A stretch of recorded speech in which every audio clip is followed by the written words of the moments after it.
I believe Doge is going to fall even further, and that's something I think we need to talk about today. Now, before I start this video, what I'm looking at here is the daily chart on Doge. Before I start this video, understand if you're new to this channel, I am pro crypto, pro Bitcoin, pro things going up in the crypto market. I don't hold any Doge myself, but I'm not a hater of Doge.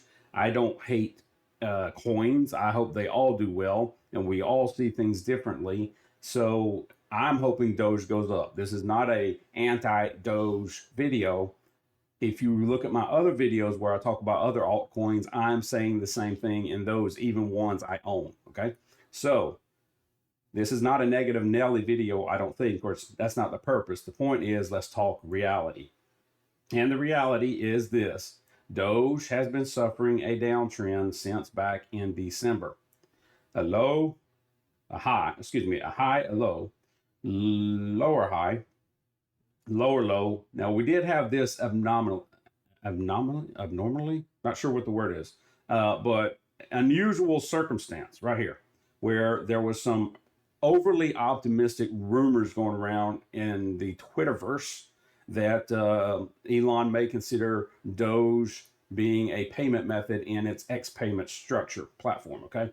That was only optimistic rumor. I'm not even sure you'd call it a rumor. I think it was just open discussion among people that caused this to happen. So I ignore this. I think price is back down where it should be. And what I mean by should be is not, oh, that's where Doge needs to go because it sucks. No, that's where it needs to be because that's the pattern that the other coins are following. And that's the pattern that Doge was following until that happened. And it only took about 2 to 3 days to correct. So all that being said, we're still in this downward channel that we've been in. You can see the pressure is getting lower and lower on this 0.075 level of support. Okay. And that's being caused, among other things, by this Bitcoin pressure. And look, we're seeing this downtrend all across crypto. Here's ADA with the downtrend, VET with a downtrend, Solana with a downtrend. Even the stronger coins like Solana and Avalanche are all in their downtrends. Doge is the same. And like I said, we're just getting lower and lower to the point I think we'll tag this and eventually break below, unfortunately. Now, this is what could happen. Be careful. Be careful to listen here. I'm leaving these lines here because they make sense and they are very visible, very clearly show the downtrend. There is a chance that we could pop out of this line here, either sideways, or if Bitcoin gives us a relief bounce, for us to pop out here, okay? That does not mean Doge is headed up. That does not mean that. What I mean is Bitcoin could do this. It's below 40,000 now. It could give a pop up to 41, 42,000 before going any further. My outlook over the next couple of months is that Bitcoin is going to be into this 34 to 38,000 region. I believe we will hit 36,000 before we hit 46,000, if that gives you any help on what I think the future holds. Everything is looking weak across crypto. We've had fantastic run-ups in Bitcoin. I've talked about that in some of my other videos. Don't want to go on and review that all here. But the fact of the matter is, even if we got into this 34 to 38,000 region and based, found a foundation, ranged, whatever you want to call it, that still sets us up nicely for a push up if that push up is indeed going to happen in 2024. Pretty much everyone I trust on that gives analysis on Bitcoin is saying we're probably going to enter this 34 to 38,000 region, and it does look like we will. We may get a relief bounce. If we do, price may do this, may bounce out of this channel, okay? Don't let that fool you. It bounced out once already. It could bounce out again. My point here is different for Doge.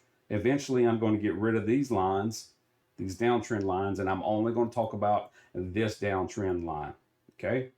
If I zoom out on Doge, you can see that back in November 2022, here's a bigger downtrend. It's caused by connecting these highs and these lows, which, like I said, go back to November 2022.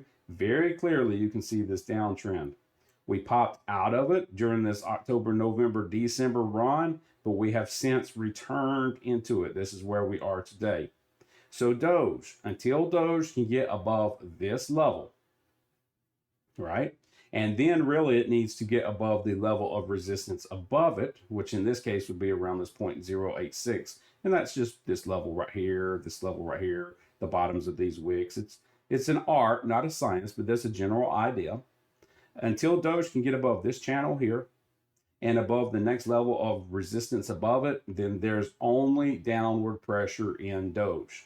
Now, Doge is not the only one experiencing this downward pressure. I've already showed you coin after coin after coin. So that's what you need to be watching for in Doge. Until it gets above these levels right here, as the market currently stands, there's downward pressure and we can expect further lows. How low? Well, if Bitcoin does what I think it's going to do and eventually ends up into this 34 to 38,000 region, I think Doge is obviously going to give up this level and enter into this level of 0.065 to 0.075. Okay, you can see this level here is the bottom of this day, the bottom of this day. Again, it's an art and not a science. Okay, it's roughly around here. So this would be the next level Doge is going to enter if Bitcoin gets us below 38,000, which I don't know when it's going to happen, but I've already been very clear. I think it is going to happen, and I think it's going to happen before we make new highs in Bitcoin. So if you're in Doge, expect more downward pressure.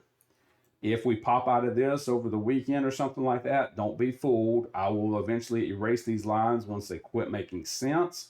But right now they've been very clear and obvious and showing us a pattern. But these are the highs we need to break on Doge. And I've said that about other coins as well. ADA, the first step it needs to do is break that downtrend, but then it also needs to recapture the level of resistance above it. Same for VET.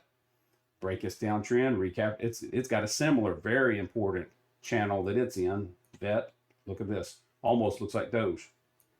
So I'm saying the same thing about VET. It needs to get above this line and above its next level of resistance above it. And until then, there's downward pressure in VET.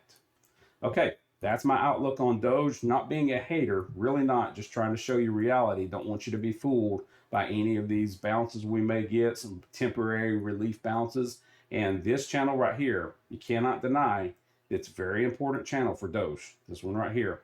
It's held for a year and a half with a couple of breaks up. Now, I'd much rather see breaks up than breaks below. So this is good. It's showing strength to the upside, but it needs to be sustainable strength. And right now we've fallen back into that channel. We have to get out of it before we can see higher highs. All right, that's my outlook on Doge. Y'all take care. Be careful out there. Check back in. I'll keep you updated.